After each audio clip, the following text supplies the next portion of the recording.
Hello and welcome aboard to this episode of the We Are Reading One Piece podcast. This is a podcast dedicated to following the entire story of One Piece from beginning to end, as we focus on one volume each episode. We keep the discussion spoiler-free for new fans of the series, so this is the perfect place to follow along, whether you're new to the series or just want to revisit the world of One Piece with us. This week, we will be covering Volume 33, Davy Back Fight, which covers chapters 306 through 316. My name is Joel, and I'll be your host. Joining me today, we have Evan. Hello there. Welcome on board. Yeah, so I'm sure you're excited to get into the Davy Back fight. Yeah, very excited. First time experience for you, so. Yeah, it's just fun to say the least. All right, so before we dive into the volume, just a little recap for where we left off. After Wiper helped knock down Giant Jack, Luffy was able to launch into the air towards Enryu's Kingdom Come Cloud. Using the golden ball attached to his arm, he managed to discharge the electricity, causing the clouds to dissipate. Luffy managed to defeat Enryu by blasting him into the golden bell, breaking the golden ball from his arm while also causing the bell to ring loud enough for all around to hear. Mont Blanc Cricket was able to hear the bell from his home on Jaya, realize El Dorado is in the sky, as he sees a giant shadow-shaped Lake Luffy in the sky. The Shandians made peace with the citizens of Angel Island. They all agreed to share Upper Yard with Gonfor as their leader. Robin learned about the location of another secret weapon from reading the poneglyphs, but also learned that Roger was here as well, and left a message in the script about guiding the information to the end of the Grand Line. The Strats gathered some gold hiding in the ruler of the sky, and they made their exit from Skypiea. Now back in the Blue Sea, the Strats find themselves at Long Ring Long Land. They meet a citizen named Tanji, who was stuck on bamboo stilts for 10 years. Luffy knocked him down, and reunited the man with his faithful horse, Sherry, who waited for him. The happy reunion was cut short as Foxy shoots Sherry and tries to claim her for himself. Luffy is furious and agrees to Foxy's challenge to a Davy Back fight. Usopp tried to warn him that he can't, as they will lose their crew. Davy Back fight, what's that? All right, so let's see if we find out in chapter 306, Donut Race. Usopp tells Luffy not to accept the challenge, but Foxy says it's too late, as his captain already did. Luffy is determined to duel despite Usopp's warnings. Tanji is upset at what they did to Sherry and aims his gun at Foxy. Over at the Mary, the Foxy pirates explain to the Straw Hats their captain is proposing to their captain to participate in a Davy Back fight. Robin explains that it's an old pirate game meant to steal the best pirates from other crews. This one would be a 3-round event, the winner of each game being given the opportunity to permanently steal a member of the other crew. If the winner decides not to take a member, they can take the crew's Jolly Roger instead. Nami says they wouldn't be stupid enough to participate, but the Foxy Pirates tell her it's up to her captain. Once he agrees, they will hear 2 gunshots and all parties must participate. They hear 2 gunshots off in the distance. The Straw Hats have officially accepted the Davy Back fight. The Foxy Pirates set up food stands and shops as they prepare for the games to begin. They decide which members will participate in what event in advance, and are not allowed to change the teams once they've been set up. Usopp, Nami, and Robin will take on the first challenge, Zoro, Sanji, and Chopper the second, and Luffy will take the final one himself, Combat. First up is the Donut Race, a battle race around the island. The first team to cross the finish line wins. It's the Straw Hats Battle Tiger versus Team Porsche's Cutie Wagon.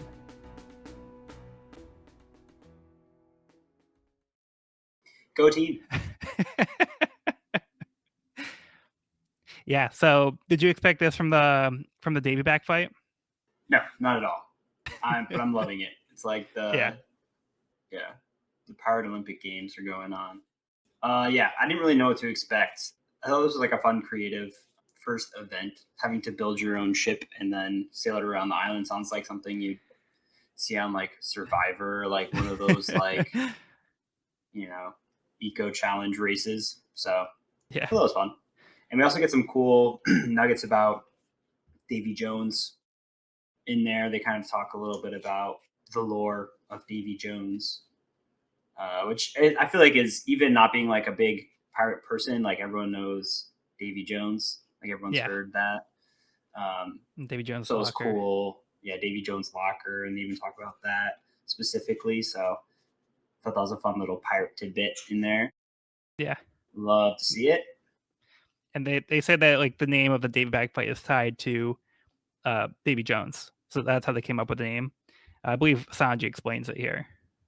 Yeah, and a lot of it's like it's funny. It's kind of like pirate code or like honor amongst thieves. It's kind of like, you're not a real pirate if you don't believe in Davy Jones and if you don't honor his story. So I thought that was some good pirate stuff going on in there. We also, speaking of pirates, we hear about Pirate Island quickly, like a paradise for pirates. I don't know if that's the first time they've mentioned it, but it sounded like, that's right. It began long ago on Pirate Island, a pirate paradise somewhere in the ocean.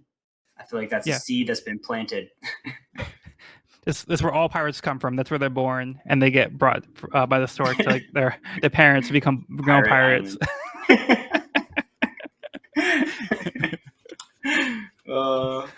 I feel like once it's been said, it's gonna have to come up at some point now in this year. Yeah, so Robin gives that little tidbit. Yeah, it was some good stuff. There's also this little detail right after they hear the gunshots and they know that Luffy has accepted the challenge. Usopp freaks out and looks over, and Sherry is okay and giving a thumbs up. Yeah. Which, with a hoof, like no opposable thumbs, but the hoof has a little thumb on it. I thought that was hilarious. That was funny. Yeah, and I'm not liking our odds though. The cutie wagon looks much more we'll say aerodynamic than the barrel tiger, which is looking kind of sad.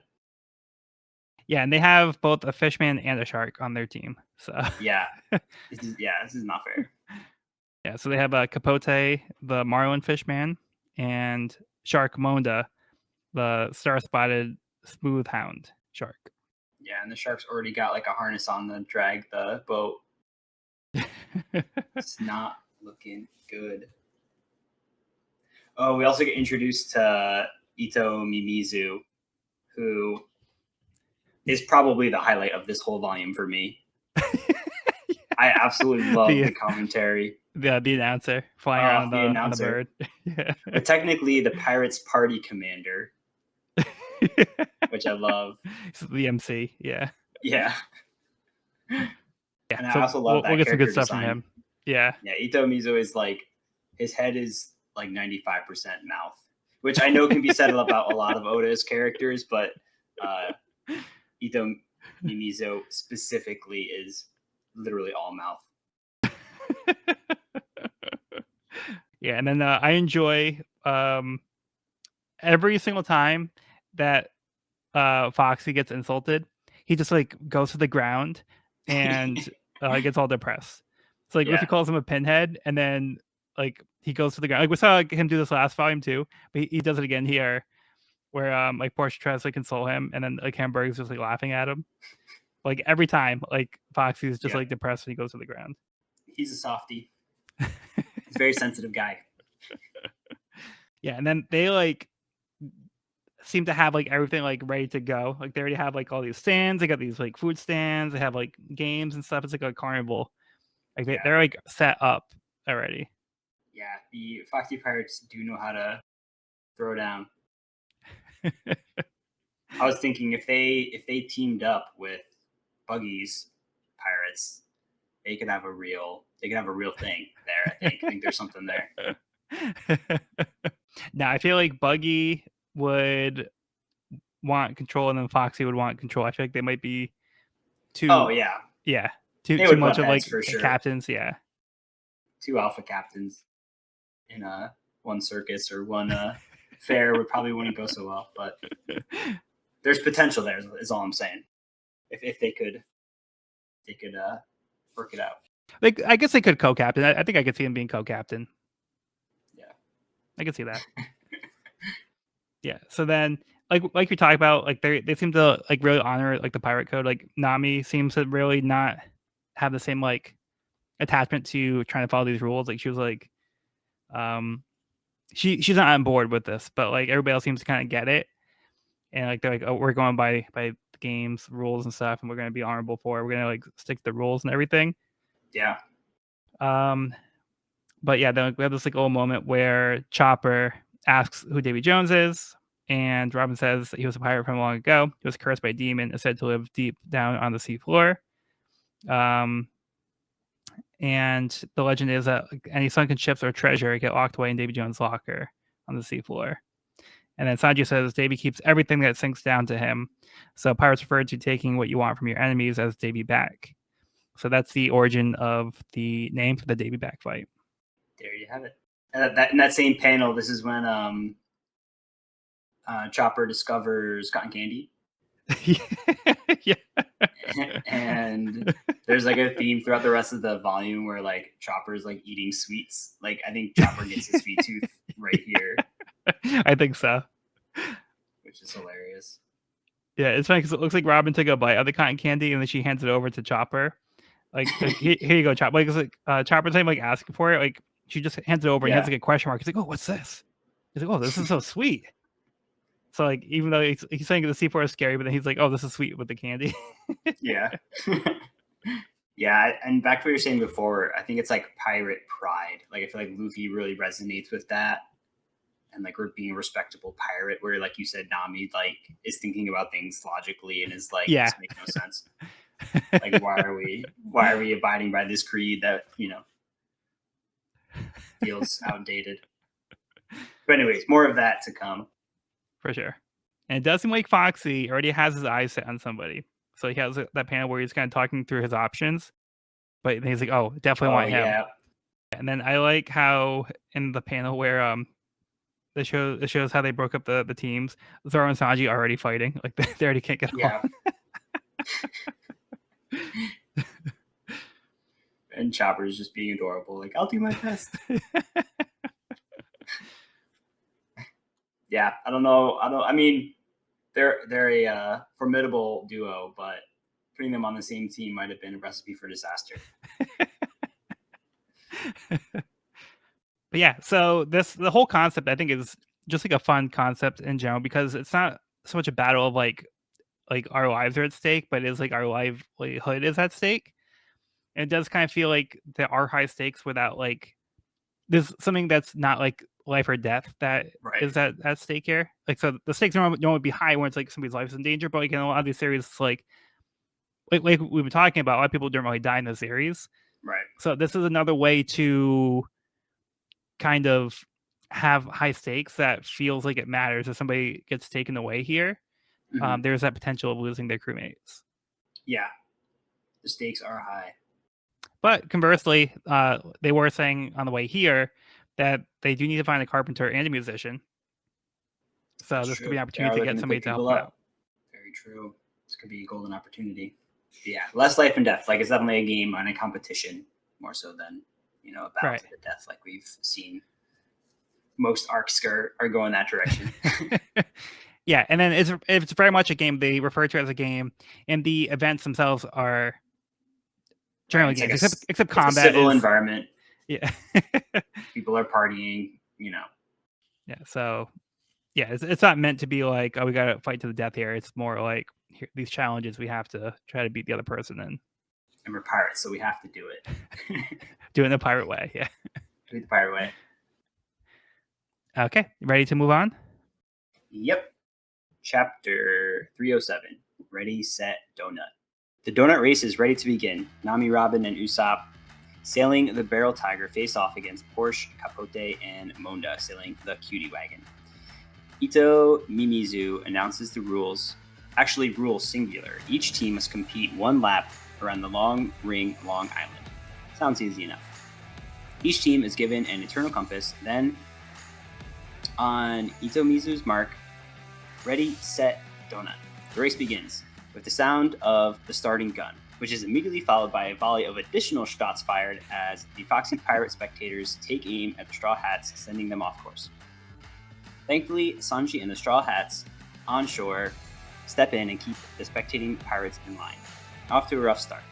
The Straw Hats find themselves well behind the Foxy Pirates. Then, suddenly, in a burst of speed, the Barrel Tiger overtakes the Cutie Wagon. Nami and Robin look around, bewildered, to find Usopp with an impact dial strapped to his palm.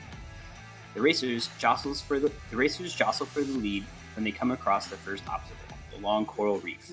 On the shoreline, Hamburg arrives carrying none other than Foxy the Silver Fox, the genius of interference, infamous for obstructing fair play, and he has a sinister plot. Something is afoot. I tried to sneak in all of Silver Fox's intro. Very nice. Yeah, we got Hamburg, the 4-footed dash freak, and then the genius of interference, infamous for obstructing fair play. Foxy. I really love all of the commentary in this. Like, I think it really, like, I can picture the voice, and it's absolutely hilarious throughout. Yeah, so we get the sense that the Foxy Pirates have become like pros at the Davy fight. Like, we can tell by the size of their crew, and just like how put together, and like that they know what's going on. So they seem to be preying on unsuspecting pirate crews who aren't familiar with like the Davy fight and like how that works. So Absolutely. so They're they have it down to like a science. Yeah. They literally have like like you said, like the whole circuit, the whole fair that they have going on. They have like all the gear for it. It's pretty over the top. It's like a whole thing, but it does make for a really fun arc. I love the banter between Nami and Usopp, like saying like, no, he's definitely gonna pick me. Like, I'm cute, so he's gonna pick me. And Usopp's like, no, I'm cuter. Like, he's gonna pick me. And they're like arguing about who's gonna get taken if they lose. It kind of happens throughout, which is hilarious. Yeah, a lot of good banter. Yeah, a lot of good banter. And yeah, I wasn't expecting the interference right off the bat. But like you said, the crowd is in on it. This is not their first rodeo. They know there's no rules, and so immediately take advantage of that and try to shoot down the opposition like immediately. Yeah, and Usopp, to his credit, he picks up on it pretty quick. Yes. Yeah. Nami is a little bit slower on the uptake, quickly. But yeah. Yeah. But and this is also the first time we get to see the impact dial used in the Blue Sea. Well, in the Grand Line, I mean. Yeah. So he's already putting it to use. He just got them, and now he's able to put it to the test. Yep. Yeah, and we get to see Robin using her abilities as well. Which, yeah, I love the way that Robin uses her powers in this chapter. Yeah. Is this when they're like, Robin, aren't you? Oh, yeah, they do. They're like, Robin, there's no time for reading. And she's like, I'm rowing. And her arms are rowing, but she's like sitting there reading, but her powers, she's using yeah, so she can multitask. Yeah, so funny. So she's like nonchalant, like she's like there's like a race going on. She's just kind of sitting back reading while she is contributing, but it's just like the whole like lack of concern, which I love about her character. Yeah, that's definitely a characteristic of hers. She's always pretty cool, calm, and collected. And speaking of Robin's powers, I do like how like creative like it is here, where she tries to use like a chain of her arms to grab their boat, and then Capote notices and he tries to slash at her hands, so she retracts her hands, they disappear, so Capote falls into the water and like misses her, but like Robin's trying to just like let them take like trail behind, you know. Yeah. Let them take them around. Yeah, an eventful start to the race for sure. Yeah, they almost get like a boulder dropped on them too at the very beginning. So getting shot at, boulders are falling, also capsizes them. But then like Sanji at the beginning also comes and like kicks the crowd away that was trying to shoot at them. Yeah. What did you do to Nami and Robin? Again, no mention of Usopp. Yep. And then in the next scene of that, like Luffy, Sanji, and Zoro have like quelled the crowd for like like Luffy's got some guy's head like in his hand, literally. Yeah, and then I also love this panel where Foxy's just riding on Hamburg. Yeah. Like, yeah, this panel just like stands out to me. Like, for some reason, like I really enjoy it. And it's just like Foxy just kind of like also kind of laid back, and like Hamburg just like walking on all fours. Yeah. And the final panel of Foxy with that evil grin, I just Oh saw my something gosh. evil. Plotting something. Yeah. He's got quite the nose. I think it would rival Usopp's nose. All right. Anything else on this one? I'm good to move on. Okay. Moving on. Chapter 308, Obstructive Tactics. The racers reach Long Coral Reef with the cutie wagon in the lead. Foxy still has something up his sleeve as he and Hamburg travel up ahead of the racers. Unfortunately, all the other Straw Hats are being distracted by all the stuff the Foxy Pirates have to offer. The cutie wagon enters the reef first, but gets sent right back out. They don't seem to be able to get past the reef. Ellie points out the currents are weird and has them in increased speed. Foxy sends out a smoke cloud to stop them in their tracks, but to their surprise, the Battle Tiger exits with no problem. Nami figured out that if they take the right path, the currents will take them to the other end, which just happens to be a massive whirlpool.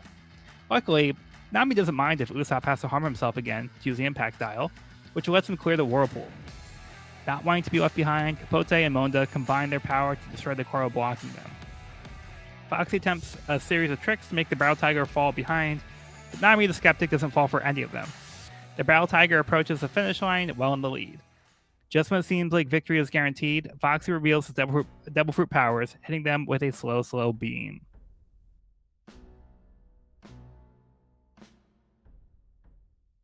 All right, so yeah, thoughts on this one? Yeah, this is another interesting chapter. Like it's very obvious that, like you were saying before, like these Foxy Pirates have done this many times, and they're clearly not used to losing. And so I think that the Straw Hats are kind of giving them a run for their money, and they're like things are slowly escalating. Like at first they were like,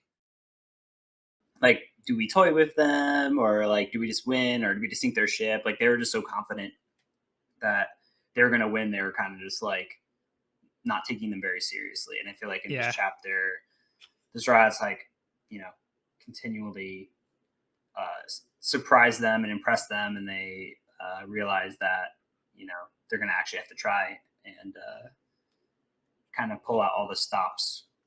Yeah, they kind of have to use like the trump card here. Yeah, and it's so weird when they use the fish power engine when Campote like jumps into Mondo's mouth. Urge to make a super fishman. I'm like, that's an awkward move, but I guess it works. I mean, it seems pretty powerful. And then Foxy on the shoreline, like trying to get them to stop, is pretty funny. Pulls a few tricks, but they don't quite work out. Yeah, so right? Yeah, that's this one. Yeah. Yeah, so they do seem to distract the Straw Hats with all the right things to now. So like it basically gives like Foxy like free reign to go up ahead and try to take care of the Battle Tiger. So like we see like Luffy is like, is someone interfering again? And the guy's like, don't worry, boy, I have something to eat. So he's like trying to give him food.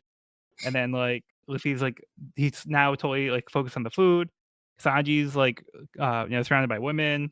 Chopper's got his kind of candy. He's got a candy apple. Chopper is like, what is it? Is it sweet? And Zoro's just drinking some booze. So yeah, they found like the right thing to basically keep the teammates distracted so they can't help stop Foxy. Happily so distracted very underhanded. while Foxy does his interfering, which he's infamous for. And we see a few of his tricks. We see the smoke that he makes the smoke screen, and then that one didn't really work out. No, it did not work out. Then the go right sign, which I thought was hilarious because Nami's like, okay, we'll go right, and she's all smiley, and then she's like, or not, and then she punches it. Sarcasm. Yeah, I love the sarcasm. That was hilarious. And then the and commentary. Yup. Then he does there's another thing. Oh, the water burst, and then even feigning as like an old lady who's in need of help. Yeah, Like he then pulled out all the tricks. yeah, each time the announcer is also like talking about how Nami is such a terrible person for not falling for these Yeah. things. Yeah, I love how the commentator takes like a fairly neutral stance. Like, isn't afraid to like call out the Foxy Pirates either. But I like the comment where it's like, she's tough. Does this young woman have any trust in her heart? And Nami yells up, "Shut up, you! She talks rough too." Yeah, I And then love that, and it carries throughout. It's so funny. yeah, and as they go by, Foxy pretending to be a dying woman. Yeah, you there at the boat? Will you help me? And then the commentary is they completely ignored him. Navigator Nami is absolutely heartless. Shut up! No one would fall for that dumb trick. She talks rough too. Yeah. Oh man. Yeah. Then the next one is when they go up to the fake goal. Yep, the fake finish line, which does not work on the Straw Hats, but then does work on the Foxy Pirates. But just Little hilarious. taste Like, of their own they're- medicine there. Yeah, That's so funny. so good. But yeah, just like every Also, interaction here is like just crack me up with Nami not falling for these tricks, and like yeah, she punches like the goal all the way like the same way as the other side. Yep, So yeah, this just like really hits for me. so funny. And the whole time, Portia's like, "Wait up, wait up." She's like asking them to wait and slow down. Yeah. But then after Like, Nami does destroy the goal. Oh no, I'm sorry. After no, yeah, Portia gets the goal. She's like, this finish line is a fake. What? Who would do something so evil? yeah, Like I think you have a good idea who would do something like that. yep. Who would do this? And then some kind of weird slow beam, which at this point we know that that's a gum gum fruit just from the title, and we can kind of put together what it is also from the title. A devil fruit? Yeah, what I say? Gum gum fruit? Yeah, a devil fruit is what I meant. Yeah. Presumably a slow fruit. Yeah. Because yeah, they say here, like, your boss has devil fruit powers. And Yeah. then uses slow beam. Yeah, I mean, it seems like the victory is right in their grasp, and the Foxy Pirates aren't going to have that. The Interference King prevails after a lot of failed attempts. All right, ready to move on? Yeah, let's move on. All right, chapter 309, Groggy Monsters. And the winner is, slow drum roll, please, the Cutie Wagon. Wait, what? The Straw Hats are absolutely flabbergasted by the results. They thought the victory was theirs. The next thing they knew, they crossed the finish line in second. They try to figure out what happened when Foxy voluntarily gives them an explanation. Foxy explains that he ate the slow fruit, which grants him the ability to cast slowpoke photons, slowing down anything they touch for 30 seconds. He cast these photons on the Barrel Tiger crew, allowing the Cutie Wagon to overtake them just before the finish line. Now, with the first round being over, Foxy is tasked with choosing which of the Straw Hats will be joining his crew. Foxy decides to choose, slow drumroll please, Tony Chopper, the talking reindeer. Choppy is not taken willingly and makes a big fuss. Then Zoro calls him out and tells him to man up and see this through. Chopper takes these words to heart and puts on his serious face. Now, down a crew member, the contestant for round 2, Sanji and Zoro step up to the challenge. The challenge is called Groggy Ring Game. One teammate from both teams is designated as a ball marker. The objective is to force the opponent's ball marker into the goal on the opposite end of the field. Sounds easy enough. That is until they see their opponents, the Groggy Monsters. First up is Hamburg, the 4-footed dash freak, who stands twice as tall as Zoro and Sanji. Then there's Pickles, aka the tackle machine, who stands twice as tall as Hamburg. And last but certainly not least, there's Big Bun, the fish giant, who stands twice as tall as Pickles and is wearing the ball marker. As Zoro and Sanji look up, like way up, at their opponents, things are not looking up for Chopper as Ito Mimizu announces the start to round 2. Play ball.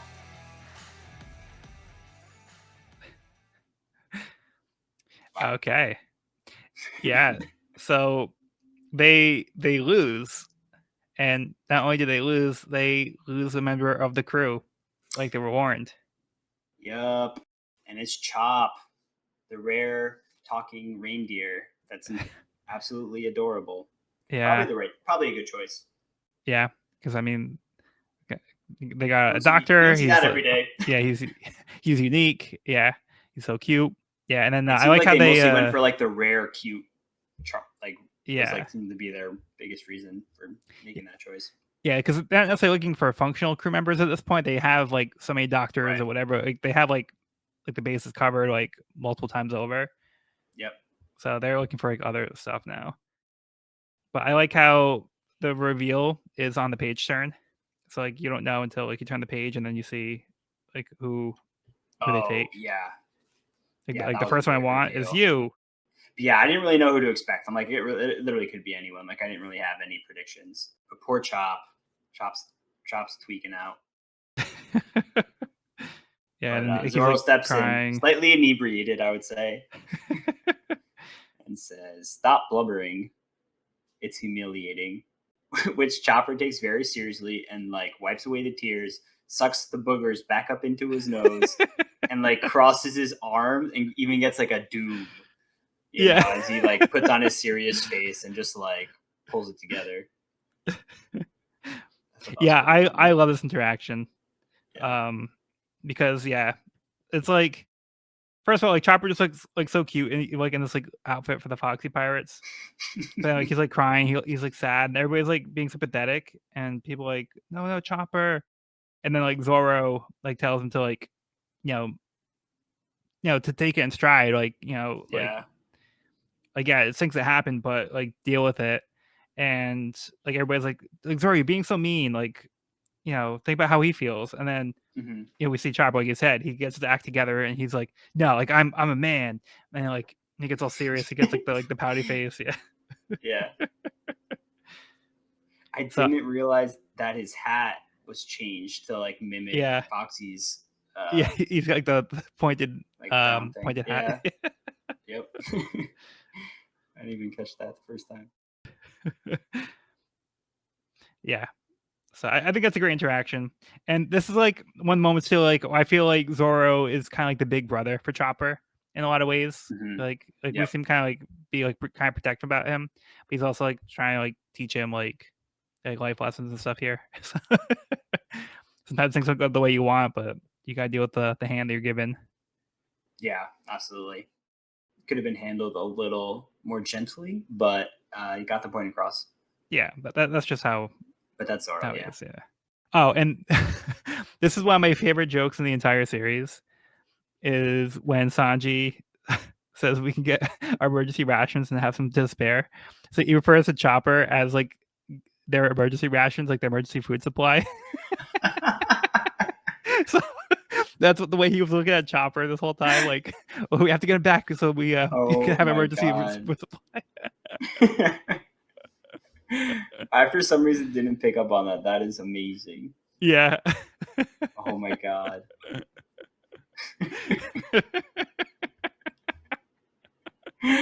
that is great.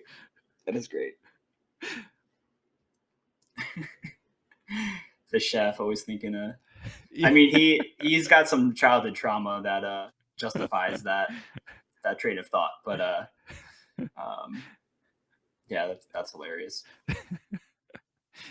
Yeah, so picking Chopper is also it tactically made sense as well. They could have taken either Zoro or Sanji, like anybody that's going to be in the next game, and they would put them at a disadvantage. But they also probably don't know that Chopper could transform, so they wouldn't know even if he was in this game.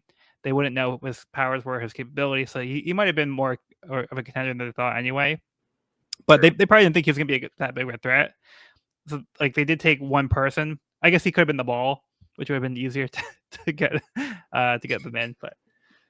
Yeah.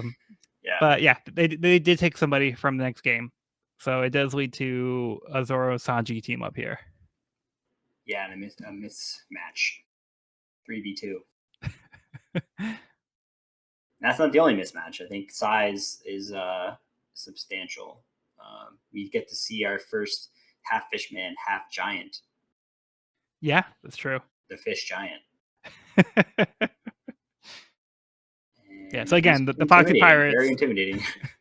the Foxy Pirates like went into this game knowing like what their strategy would be, Mm-hmm. and yeah, they came in like prepared. But meanwhile, so prepared. They even have like this cool entrance where like the mouth of the fox drops down, and they're like coming down on this like little elevator thing. Like it's all a show. Like everything they do is a show, but pretty entertaining. I mean, the Foxy Pirates seem like pretty happy, like a pretty happy bunch. Like they're like partying and just like growing all the time. Yeah. Like this kind of reminds me of like Space Jam with like the Monstars. Oh so, yeah, I can see that. So yeah, they're kind of like mismatched here. Yeah, sheer size. For sure. And then Zoro and Sanji can't even like agree on who should be the ball. So like they ask like which of you should be the ball, and Zoro's immediately like him. And the guy's like, okay. And then Sanji's like, huh? Why do you get to decide? You should be the ball, Moss head. Yeah. I think so it might be one the next chapter, but he's like, I don't remember us having a discussion about this. Yeah, that's also one of my favorite insults Sanji has for Zoro is Moss head. Classic. Yeah, it's a good one. But I do think that even though like the the ball look is like so dumb, like I think Sanji does make it kind of cool. But like yeah, it's just like such a dumb, goofy, silly like design. Yeah, it's pretty silly. I mean, the whole game is pretty silly. Yeah. It took me like a minute to figure out how it worked, but they do explain it as it goes, but they don't give you all the information up front. You kind of like get it as you go. Yeah. All right, ready to move on? Yep. Oh, slowpoke photons. Oh yes. We did not talk about the highly scientific term slowpoke photons. Yeah, the explanation for how the slow beam. Yeah, and I love how he just gives up the whole explanation like to a T. Just like tells them exactly how it works, how long it works.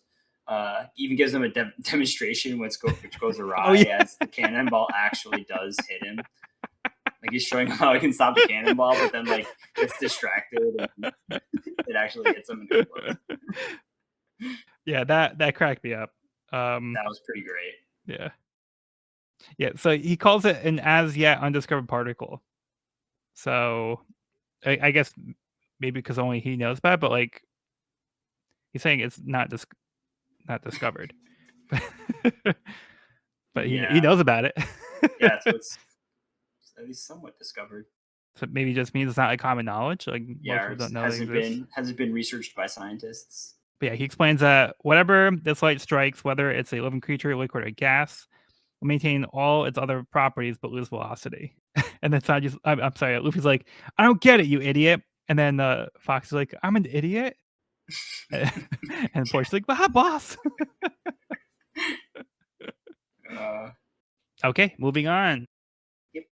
Chapter 310, Groggy Ring.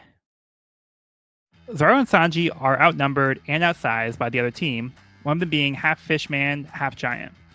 As the teams try to get in position, Zoro and Sanji can't seem to agree who should be the ball.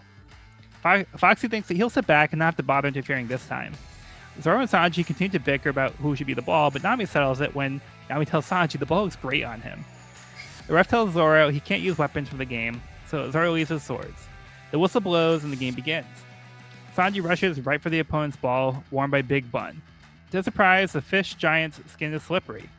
Big Bun launches Sanji to Hamburg, then he passes to Pickles, then back to Hamburg. Hamburg goes for the score, but Zoro isn't going to sit back and let them lose. He launches Pickles at Hamburg, but Sanji isn't about to let Zoro save him. Sanji frees himself and kicks Hamburg away, knocking him into Pickles, causing them both to become unconscious. Looks like this one won't be so one-sided after all. That was close. That's very close.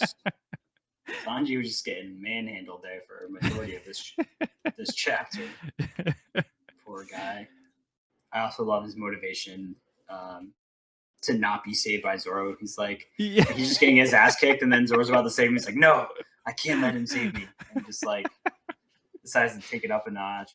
Yeah, I thought that was really funny motivation. Yeah, in a rare moment where Sanji uses his hand Oh, because true. he grips was it Hamburg? Yeah, He grips Hamburg. Hamburg's arm and he kicks himself out. So he didn't like throw a Yeah. fist or anything, but he did have to like use his hand to grab on. Yep. And Zoro also having to use his hands because he's Yeah. swordless. And I think doesn't Sanji make a comment like, "What's a swordsman without his swords" or something? Yeah.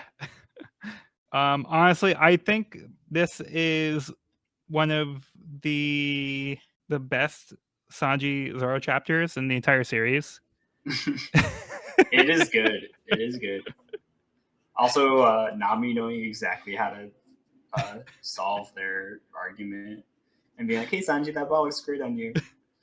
Yeah, like beforehand, like That was yeah. brilliant. So Zoro's like, "Get to your position, ball man." And Sanji's like, "Hey, you made that decision alone. I haven't agreed to it. I can't wear something this uncool." And then Zoro's like, "Stop whining." And then like the way he looks over, he's like, "Oh, actually, looks great on you." So he tries it first. Yeah. He tries like the reverse psychology, and like just like the way that his Yeah. like face changes in that panel, like I think it's great. And so I just like, Yeah. I'm not falling for that idiot. And then like immediately after, like Nami does the same thing, and because Nami says it, it works. I love that.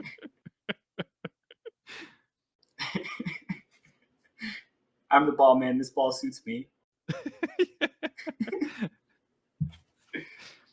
And Great Zoro change of immediately heart. like, it really does. You're like the prince of stupid kingdom. And then like next panel over, like we see them like fighting. So like Sanji's like kicking, Zoro takes the swords out. And that's when they tell him he can't use his swords. He puts them away, and that's when we get the moment where Sanji says, "Like, what's a sword without a sword?" And then they start like fighting. So then, like Zoro's like kicking at Sanji. Yeah. So I just love like Every the cut words to like ends in an the fighting. argument. Yeah, Yeah. They have to fight over everything. Yeah, which is funny because like they're not even concerned about the three massive like giants in front of them. They're just like concerned about one upping each other. Yeah, like their priorities are like all out of whack. Yeah, it feels almost like a sibling dispute at times. For sure. Yeah, it's like so petty. Yeah, it's so petty and seemingly for no reason most of Yeah. the time. Yeah, I mean, this one just has some of the like the best interactions between the two characters, but yeah, it's just kind of set up the game, getting things started, kind Yep. of setting the pace for or the tone for the rest of the challenge. Yep. Yeah, like you said, it's mostly been their dynamic, and the dynamic has not been teamwork. It's been the opposite. It's like that the crewmates are at stake here, and like they're more concerned about like their egos. Yeah. Hey, you want to move on? Yep. I'm good. Okay. All right, chapter 311, Rough Game. As Hamburg and Pickles lay in a heap, Sanji and Zoro argue for argument's sake. Big Bun sees this as an opportunity to strike and attempts to stomp them with spiked boots.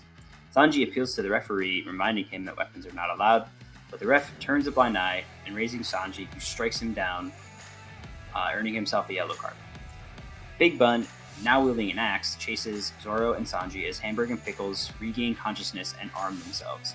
Zoro and Sanji stage a simultaneous attack on Big Bun, but get ensnarled in his Mudfish Circus Race attack, launching them into the air, where Hamburg and Pickles smash them into the ground. Zoro and Sanji lay battered and bruised in defeat. Zoro asks Sanji for a hand as he formulates a plan. Yeah, so same energy from the last chapter. Yeah, pretty much ditto. Yeah. They argued long enough for everything to reset and just picked up right where they left off. Yeah, and then like the announcer calls them out for saying that they're too busy like fighting with each other when the enemy's ball is just standing there. Like they could like make taking advantage of the situation, but they're too busy fighting with each other instead of like trying to press the advantage. Yeah. And then Big Bun does take the offensive there. Mm-hmm. He does take advantage. I love the referee. Like, why even have a referee at this point? Poor guy sweating bullets trying to remain aloof. Yeah, try to deny that he's Yeah. seeing Sanji us. just drop kicks him. Yeah, so like Zoro says like this guy's got spikes on his boots, but he's like, I can't bring swords. This guy's got spikes on his boots. And Sanji's like, hey ref, aren't weapons against the rules? And he's just like kind of like whistling and like Usopp yells at him for ignoring. Like, whoops. Fox is like, oh, sorry, didn't see it, can't do anything about it. That's where Sanji like he kicks the ref here, right? Yeah, he just punts the ref, and the ref gives him a yellow card.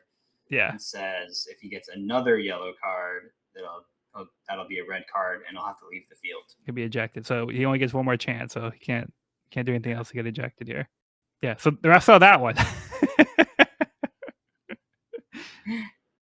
a lot going on in this chapter. There's some brutal attacks at the end of this chapter. Zoro and Sanji both take a beating. Yeah, but before that, when we see like Big Bun's also like swinging the axe, like they're getting like very blatant about it, and then like the way Zoro's running away is like very comical, and Sanji's like, yeah, like, dude, look, this guy's got an axe, and the ref's still like saying, oh, missed it by chance. Yeah, by chance. So they're not really playing fair here. No, not even. And then because when Hamburg and Pickles. Yeah, Hamburg and Pickles arm themselves after getting up. So now we got like a spiked. Pickles has got like spiked shoulder pads. Hamburg has like elbow pads. Knuckles. Yeah, brass knuckles and elbow pads. Metal elbow pads. Yeah. Which lead to some really brutal attacks. Oh, and then the human cannonball.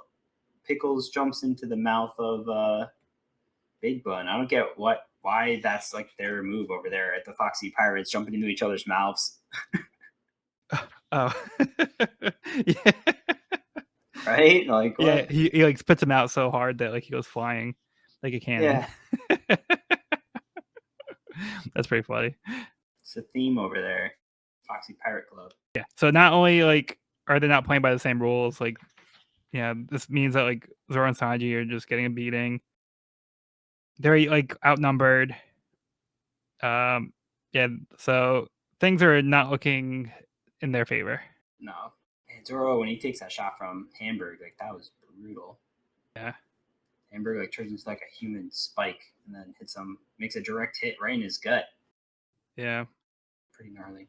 So brutal that Zoro even asks Sanji for a hand. Wow. Yeah. He must be desperate. Wow.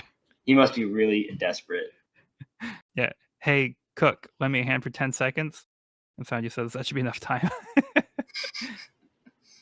And I also want to note here, up to this point in the series, Zoro has still not once referred to Sanji by name. Wild. Wild. It certainly isn't going to happen in this fight. The way things are going. But a chance at teamwork, possibly. So anything else on this one? No, I think I'm good to move on. I will say, side note, I'm really enjoying the title pages, like the title art. Oh yeah. Page. They've had like one for each character, each of the Straw Hats, and they've all just been like super random. Yeah. But I've loved them all. Like I think all of them are so fun. Yeah, very creative.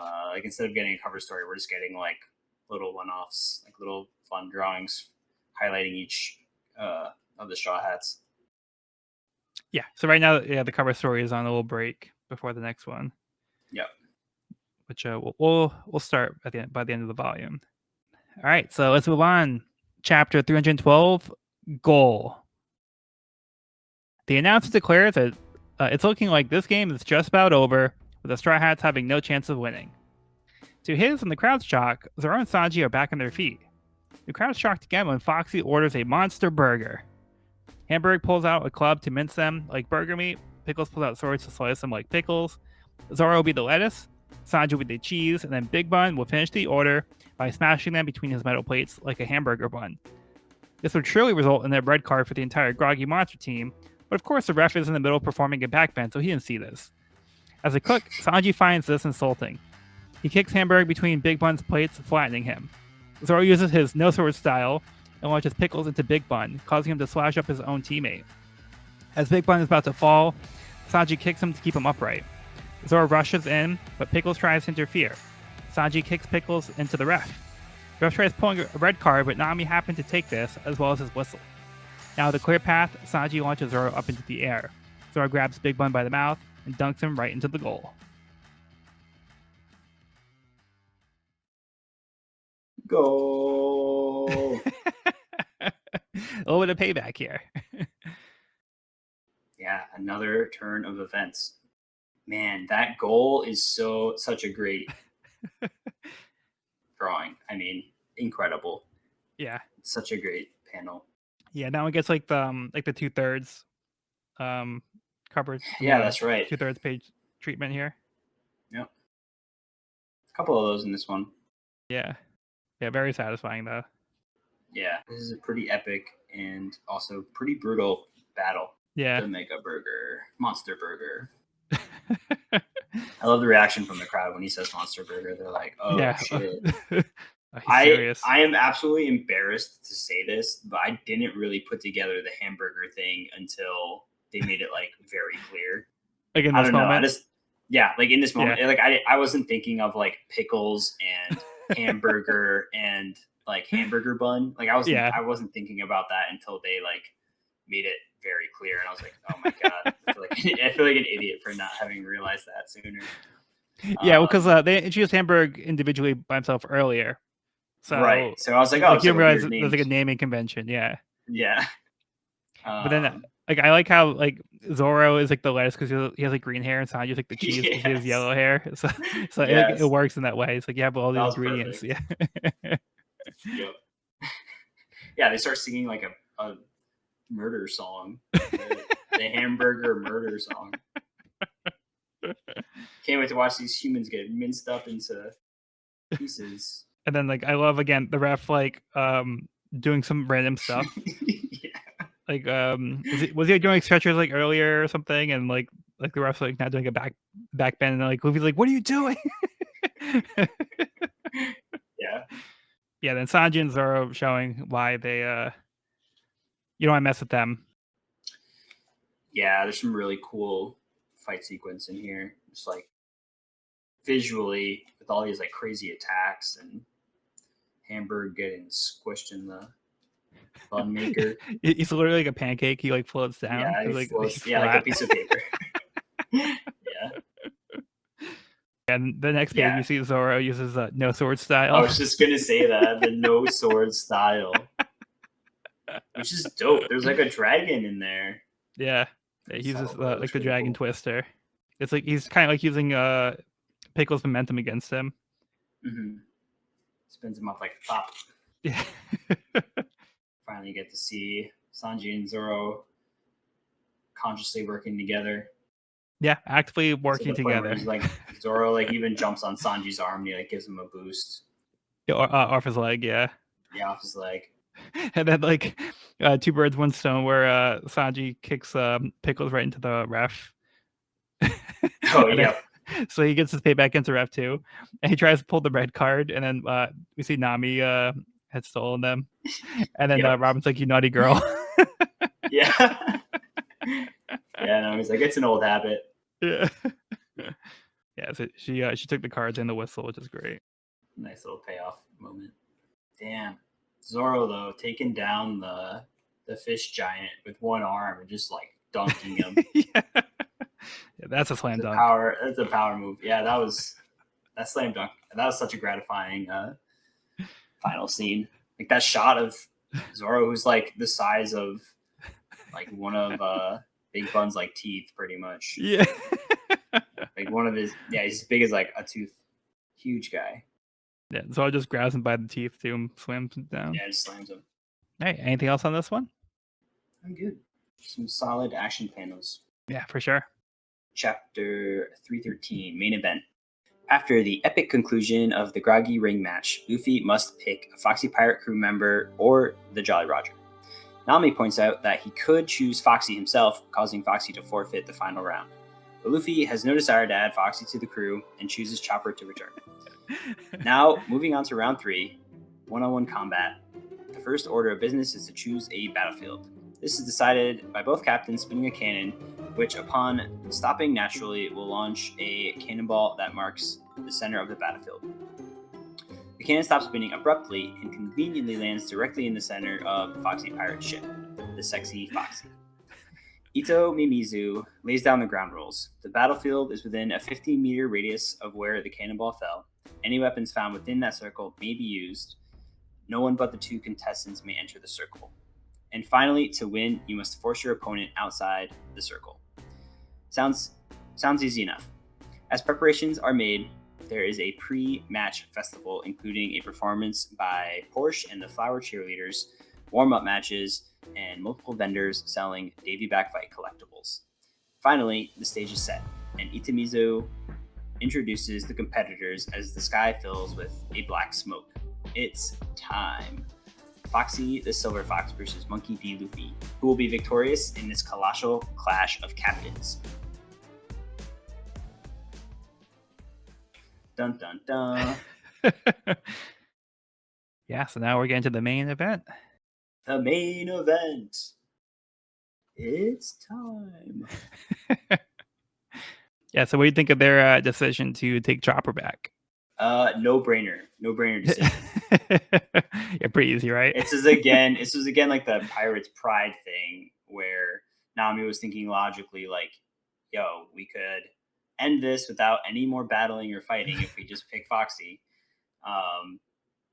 But they're like, that's not the pirate way, and we don't want him on our crew, so obviously we're gonna ask Chopper back. Easy choice in the end. Chopper's like hysterical. Yeah, so this kind of what I was mentioning earlier, where like Nami doesn't like quite get like the pirate like ethics. Like it doesn't make sense. Like you said, like she was thinking more like tactically and logically here.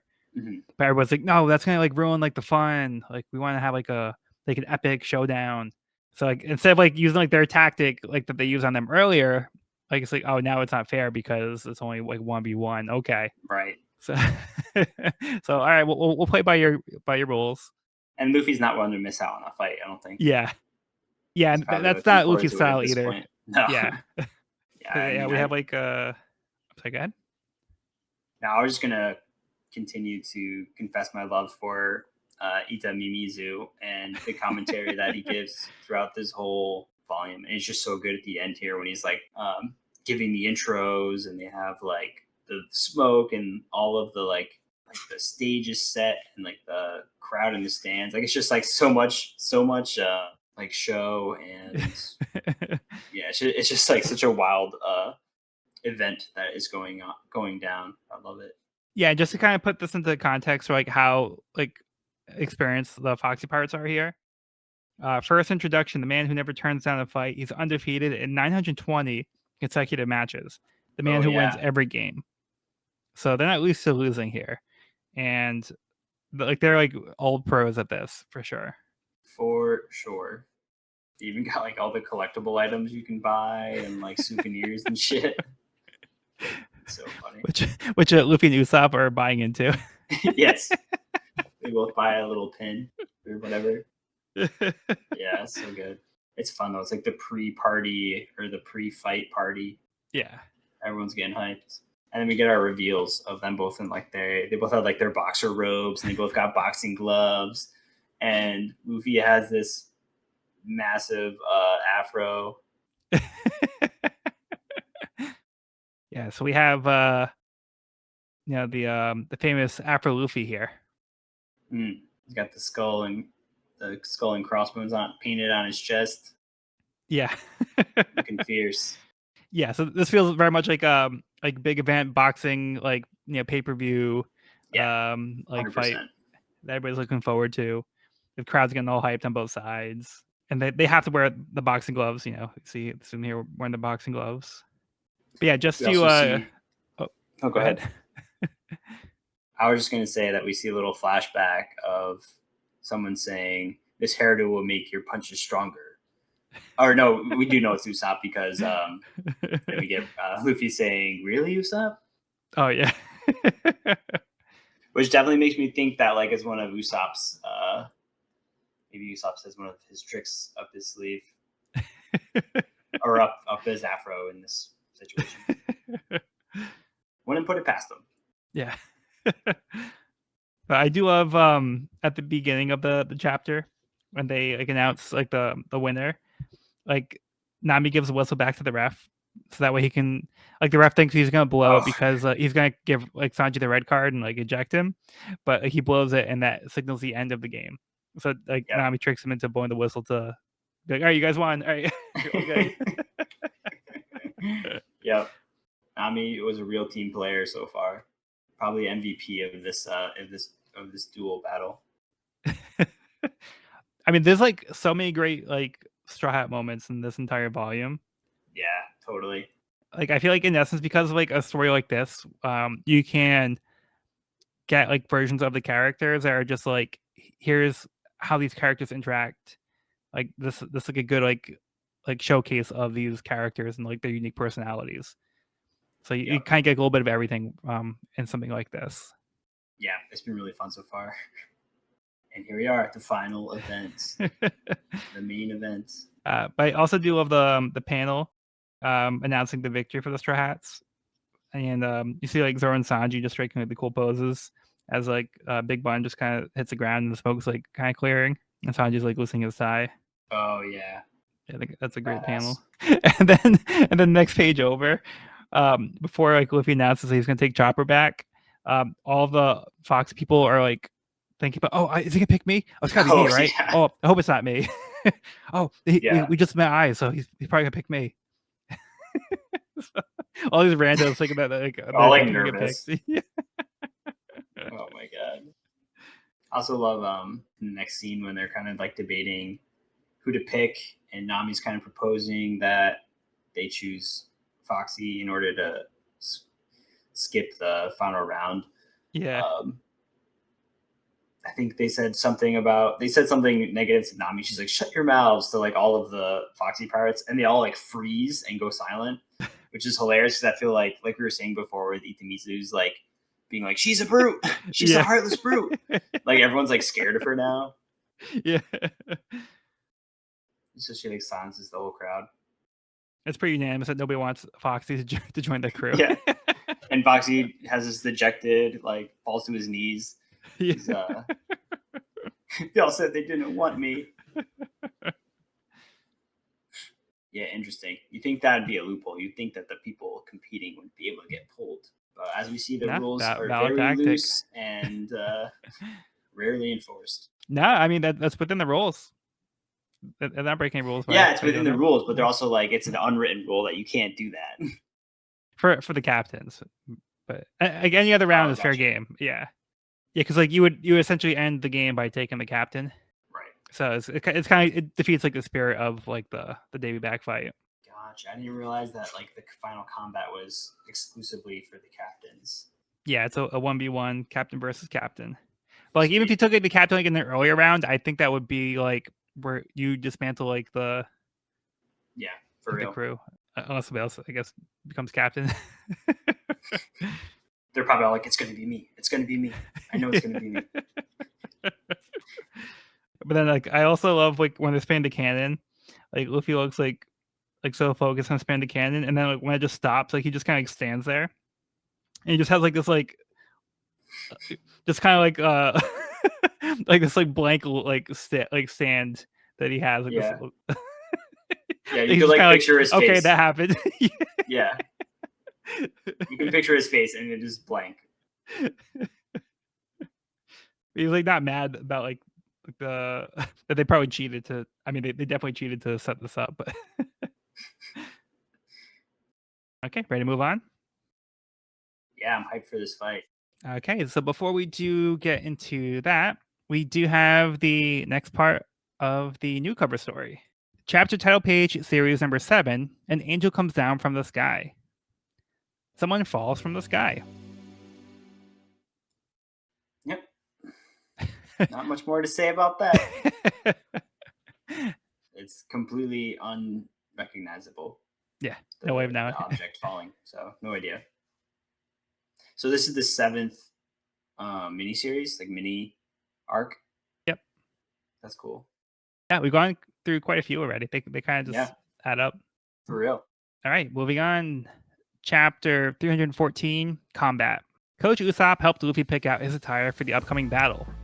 Usopp noticed the afro wig and immediately knew that Luffy had to wear it, as it will make his punches stronger. The two combatants prepare to fight, as the cornermen are asked to leave the arena.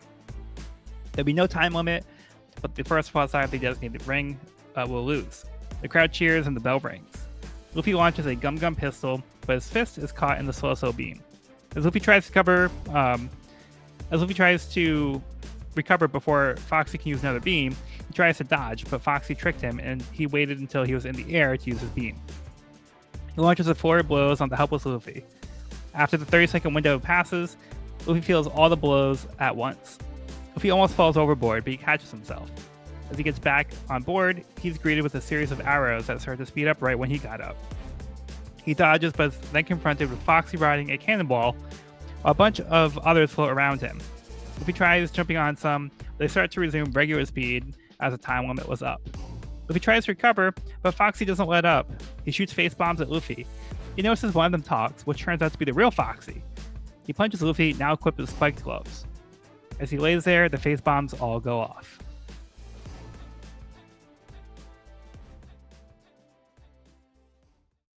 Okay, so we get to see Foxy's fighting tactics and why he's undefeated. Yeah, it's very cool getting to see how Foxy uses the double fruit here. Because not strictly on the opponent, like a lot of times he's using it on objects that he's timed to interact or attack or do whatever, which is pretty clever. It was cool seeing that fighting tactic. And it's pretty overwhelming too. Yeah, and like the being able to freeze your opponent and just like put a wallop on them, and then 30 seconds later, it's like it all hits him at once, pretty much. Pretty powerful. So he's able to like stop Luffy in his tracks, beat him up a little bit, move, go like set up something else if he needs to. So he always has like another trick up his sleeves. Like once Luffy deals with one thing, like there's something else waiting for him. Yeah, showing off his experience. I love how like Luffy goes to jump on the cannonball. He's like, I want to jump on that one. It's already been it's been about 30 seconds. Yeah. We see a slow face bomb, which is a weird looking attack. Yeah, that one made me laugh. Yeah, because they all are they all like frozen in space? They like shoot out and then just like float there. So they like it looks like like maybe like bigger pins that like are launched from like this cannon, but like they were slowed down. So like they come traveling at him, and then like as like they're traveling by him, like Foxy walks with the last one. Yeah, and then Luffy's like trying to process like what's happening, and then he's like, "Are they bombs?" And then Foxy's like, "Of course they're bombs." And Luffy thinks, "Wait, that bomb just talked?" And then Foxy punches him. He's like, "I'm the real one." Of course, Luffy would fall for that. Yeah, Luffy would fall for that. That's so funny. He reveals his like spiky book gloves at the end. Yeah, it was a cool fight sequence. Another devil fruit face off. Yeah, we just get like a brief moment at the beginning of the chapter where like they're in the dressing room, like so they have like the option to pick wherever they want from here. And then like Usopp spots the afro. And he's like you should wear this. Yeah, his dedicated corner man, making the the good decisions over there. Yeah, so basically like the concept is like the afro make you like boxing champion. So like it'll make you stronger. Mm-hmm. So yeah, it's just I think the Straw Hats are all are majority intrigued by it. Majority of the Straw Hats actually like it. Yeah, it's like Nami's like, I wish I would take this seriously. But Robin says like he's cute. So once again, Robin just being completely abused by Luffy. Yeah, I mean, he looks pretty badass in the scene where he's facing off against Foxy. He's got like his boxing gloves up. He's got a mean face on. And Usopp right next to him, and like the shades and the hat, like Yeah. like acting like his coach. Pretty funny. Yeah, that's pretty great. Keep your elbows in. Show me your golden right hook.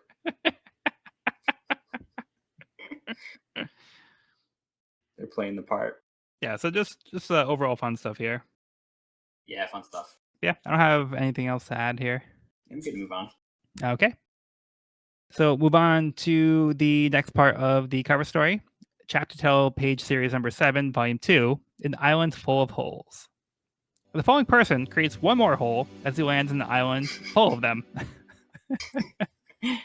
Silent doesn't need any more holes. It's full of holes. Just blends right in. Don't even notice the extra hole. Yeah, they're really holding out on this reveal. Hold thing out. Nice. Very nice. Yeah, and some wavy trees in the back too. I'm not sure what's up with that. Yeah. Yeah, I don't know either. We'll find out, maybe. Or maybe not. Maybe we'll never know. All right, so for right now, let's get your summary for the next chapter. All right. Chapter 315, Secret Room. Round 2 rages on as Luffy is able to narrowly dodge the slow Foxy face bomb. But Foxy is less fortunate, getting caught in his own explosion. Luffy and Foxy face off, and Luffy is finally able to land a gum hook. Foxy retreats into the smoke, and Luffy throws a punch only for it to land on a cardboard cutout. Luffy then realizes he's surrounded by silhouettes of Foxy, not knowing where the next slow beam will come from. Luffy makes fun of Foxy's hair, bringing the real Foxy to his knees. Giving up his hiding place, Luffy sees this and lands a big right hand across Foxy's jaw. Foxy retreats yet again, luring Luffy into the gun deck. He escapes through the back door, hoping Luffy would follow him into a room filled with spikes, but instead of Luffy coming through the door, he's surprised by an exploding cannonball, launching himself into his own trap. Foxy runs away again and tries multiple disguises to get past Luffy, who is quite gullible but now knows Foxy's tells and chases him all the way to a room deep below deck. Or perhaps he was lured there. Foxy confidently opens a secret door where something ominous lies lurking in the dark.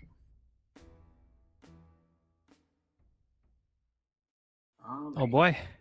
So immediately in this chapter we get Foxy getting caught in his own explosion again, which I think is, which is like a funny callback, I think, to the demonstration earlier when he gets caught by the cannonball. Yeah. Because Luffy was able to dodge it, but then he got blown up in it. Yeah, that's so funny. I thought that was great. These are like two fools fighting each other, kind of like they're both pretty silly. Yeah, it makes for a very entertaining fight. Yeah, for sure. Yeah, Luffy's seeing through all of his tricks. Well, not really. To an extent, yeah, you're right. To an extent, he's kind of like he's kind of like fumbling through, but it's working. Yeah. It's working out for him. He falls for the oldest trick in the book when Foxy's like, "Look over there." He looks up and gets like pulls the handle, which drops him down into like this lower chamber. Oh man, Luffy would absolutely fall for that. And like Luffy's like, "You told me to look up." Oh, I forgot to mention last chapter, but I love the stands that they have raised up. Like it's it makes such a cool atmosphere. Yeah. With like this massive cheering crowd that's like elevated up to the ship's level. Almost as if they knew it was going to be the ship. They had us ready to go.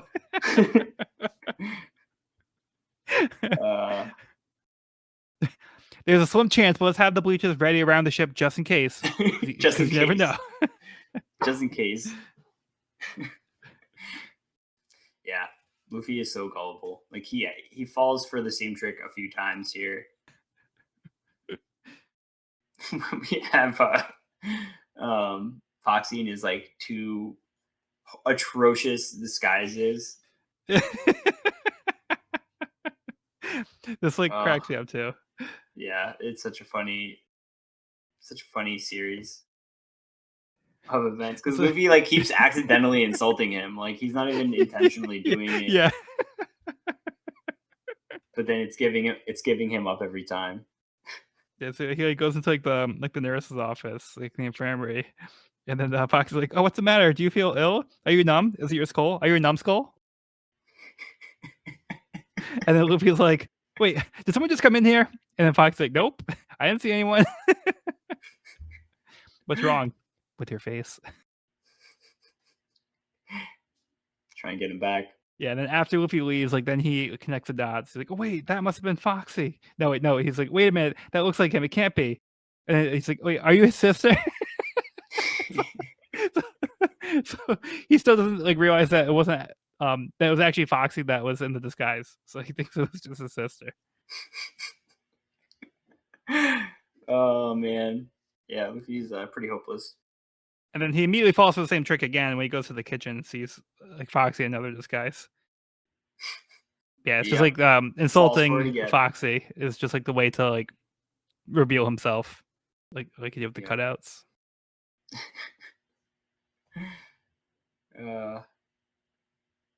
But it does seem like his tactics, although unorthodox, do seem to get him to the secret room where he was seemingly luring Luffy the whole time, and he's able to get him with the slow beam at the right time to like knock him back into the room. Yeah. He's almost looked like eyes, but he's like, it's not something living.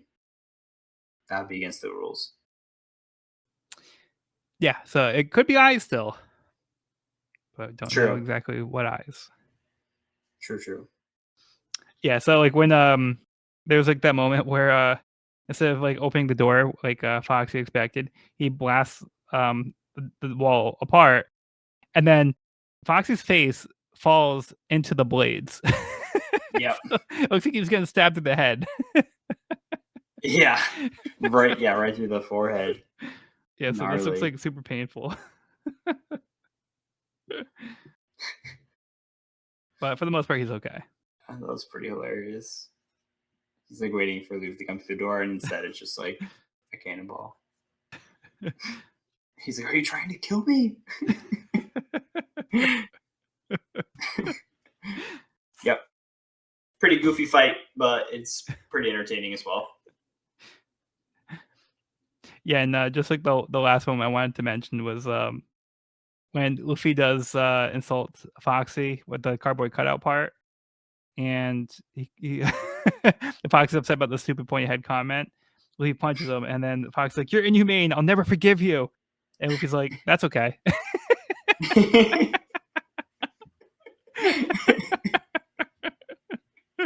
don't need your forgiveness. Yeah. Thanks for offering them. Yeah, so just a lot of like amazing interactions, like overall. Yeah. I love how we can't take any criticism. Like, you can't take criticism to a fault, and Luffy's gullible to a fault. Did they make quite the combatants? Yes, for sure. All right, anything else on this one? I'm good. All right. So now we get more information for the cover story. We now have a title: Gadatsu's Unexpected Life on the Blue Sea, Volume 3, Unexpectedly Alive. Somehow, Gadatsu survived falling from Sky Island. Wow. Impressive. Just a bump on his head.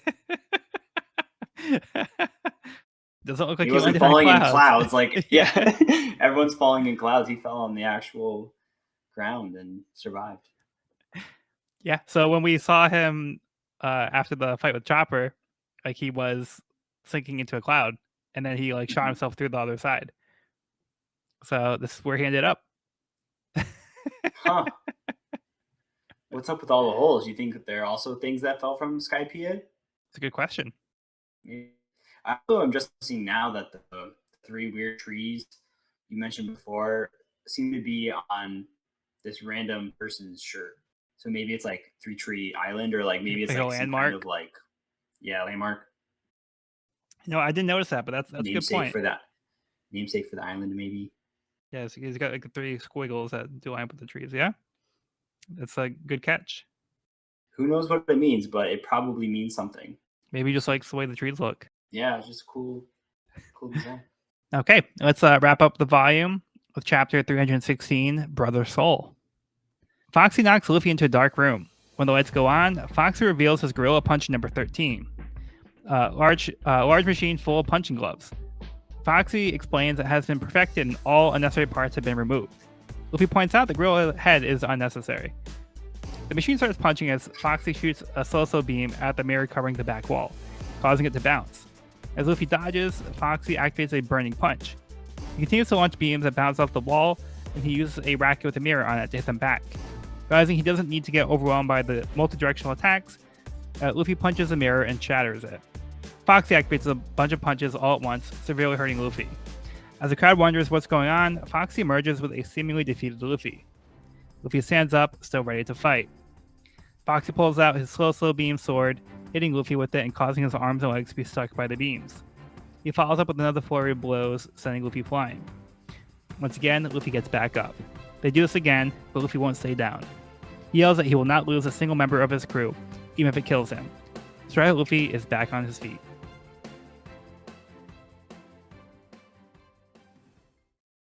All right. Damn, powerful stuff. Yeah, so I feel like this battle's not really going the way that we expected it to from the beginning. Definitely not. Yeah, Luffy is struggling here. He had a few good moments in this chapter. Like breaking the glass was pretty brilliant. Yeah, that was smart. I also love this, the Gorilla Puncher 13. You know, I'm realizing now that like the door is lined up with the gorilla's head, so it was the eyes of the gorilla. Okay, yeah, because he falls downward. Yeah, but like the gorilla machine's like pretty tall. Yeah, right. And you can see in one panel there's like a wide shot that shows both the gorilla head and the door.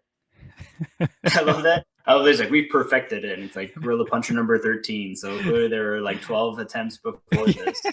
And Luffy immediately points out, like, well, you don't need the gorilla head. It's like Gorilla Puncher 14 will be perfect. He's got a point. He's not wrong. Yeah, he's not wrong. This thing is absolutely ridiculous. But he's got a pretty good setup here, though. Like, so I think this is just like a lot of like good back and forth between Luffy and Foxy, where it's like it's a much better fight than you would expect, because you would think like, oh, this guy's such a clown, like he's gonna be like a pushover. Mm-hmm. But he has a lot of tactics that like he has like the home field advantage here, of course, but like he does have some pretty clever like things he does. But Luffy is just able to counteract them. Like Luffy also is able to break the mirror, like to stop the bouncing. But, like Foxy had like the racket and stuff at first, so like he has like the setup like in his favor, like to take advantage of his power. So it's pretty smart on his end. Absolutely, yeah. You can tell he's like very well versed with his devil fruits, and like has a strong grasp on their capabilities, like figuring out the mirror thing and having like a personal mirror that he can use to reflect it. It's like clearly thought through, and he's clearly has a lot of experience with his devil fruit. Yeah, for sure. And puts it to good use here. It's cool. He says the Gorilla Puncher 13 is capable of, doesn't he say it's capable of like taking down Neptunians? He does, yeah. Something like that. Yeah, so I can even punch out Neptunian sea monsters with this. Yeah. So I don't know if that's a truthful boast or if he's kind of stretching it a little bit. Maybe. But who knows? It's quite the machine. And the gloves are even heated. Like, damn. Yeah. Like Luffy on fire. But Luffy's doing a pretty good job dodging for the most part. Yeah, I just had this realization. It's kind of like a Gum Gatling, but like mechanized. Yeah, that's true. But yeah, some cool shots. I mean, like I think the zoom out panels of like Luffy dodging the fists looks really cool. Yeah, some cool action sequences here. And Foxy got some pretty great reaction faces too. Oh yeah, for sure. Yeah, everybody else can't really tell what's going on now because they're like inside the ship. So everybody else is kind of in the dark. They don't know what's happening. So it's pretty shocking when they see the two fighters emerge. And Luffy looks like he's like on the ground. He's pretty beat up, and they're surprised to see that he looks like he's burnt. So they're like, what happened down there? And then he whips out the sword, which is kind of hard to tell how it works exactly. It's like kind of hard to. We don't get a lot of good shots of it, so it's kind of hard to see like how it works. Yeah, It almost looks like a whip yeah, kind of when he like slashes with it. it's like he's kind of had it like in his belt like this whole time, Yeah. and then like he pulls one end out, which is like the hilt, and then he swings it, and like the waves like kind of like lash out to Luffy. So I don't know if he like had some way of like storing it, like because Mhm. it's in like in the like the sheath. But yeah, it's kind of like a whip. Yeah, and like you can see it almost kind of looks like a rope. Yeah, Interesting. Foxy's no slouch, put giving Luffy a run for his money. yeah. Like his crew's not worried. Like in the crowds, like they're pretty confident in their captain here. Not Nami looks a little worried.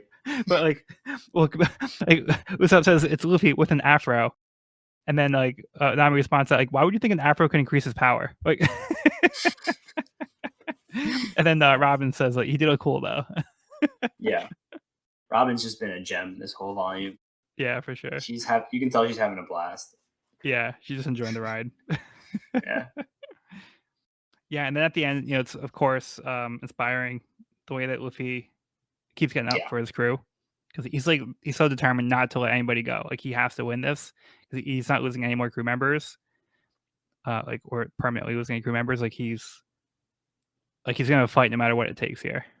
yeah. He's very determined, and I feel like every time we see that face on Luffy, like we know what's to come. You Yeah. know, Yeah, he means as soon as business. he starts taking it, yeah, as soon as he starts taking it seriously, his opponents are in trouble. Yeah, and he's even starting to like inspire like some of the Foxy pirates too, like the Foxy pirates throughout Yeah, the I noticed that. the volume. In general, the Straw has been impressive, but they're particularly impressed with Luffy as a captain. Yep, good stuff. So yeah, with that being said, what are your thoughts on the volume as a whole? I thought it was a lot of fun. It's cool having like this tournament like game style format. Like you said, it kind of like it sells really high stakes, but at less like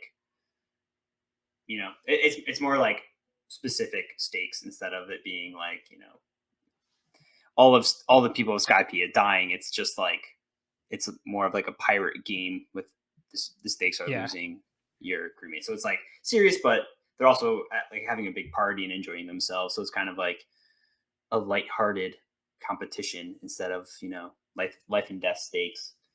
Um, which, like you said, I think it leads to a lot of really great banter amongst the Straw Hats and like a lot of amazing moments of them interacting and competing together. And it was cool. Like you said, we kind of got like great matchups with like Robin, Nami, and Usopp being a team and getting like Nami and Usopp's banter back and forth.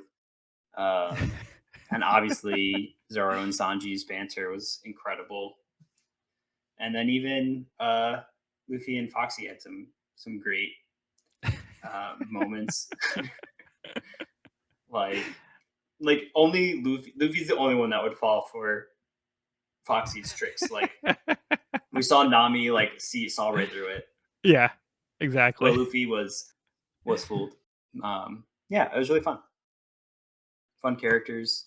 Getting to see the giants in action was like getting to introduce to, and then getting to see that the giants fight was very, very cool. The fish giant.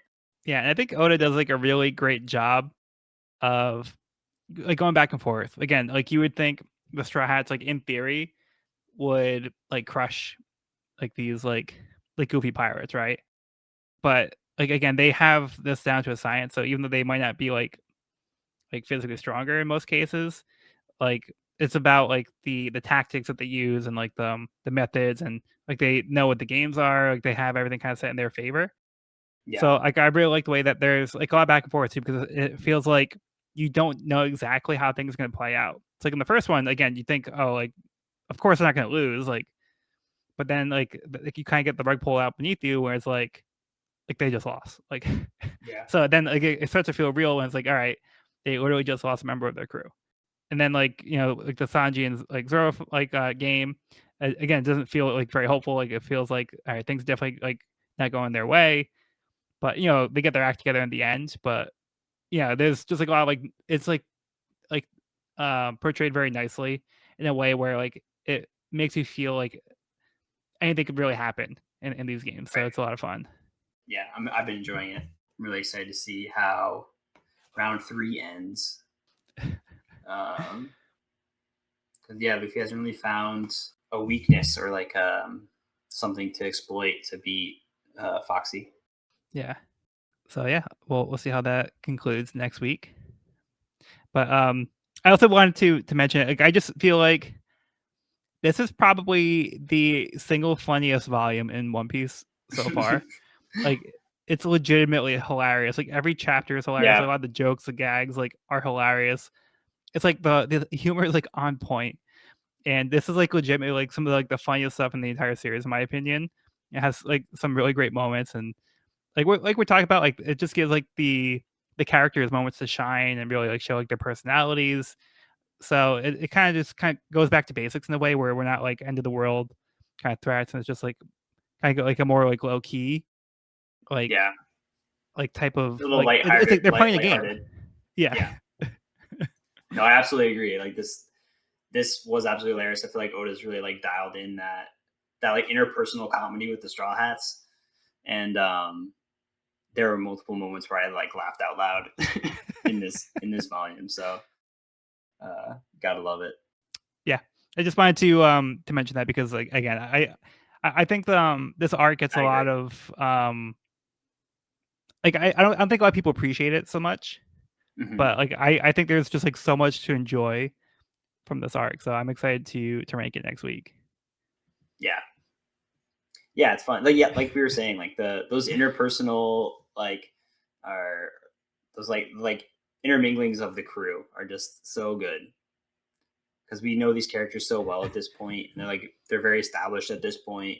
Yeah. Um, and so getting to see them riff is so good, so rewarding. All right. So with that being said, that will conclude this week's episode of the We Are Reading One Piece podcast. You can find this episode wherever podcasts are found at We Are Reading One Piece podcast.buzzsprout.com or on the YouTube channel at We're Reading One Piece. This is a spoiler-free channel up to where we record the podcast, so if you're new to the series, you can visit the channel there. You can also find me and this podcast on my YouTube channel at Pirate King Codex for various One Piece content. Next episode, we'll be discussing Volume 34, The City of Water, Water 7. I've been Joel, and I've been joined by Evan. Thanks for listening.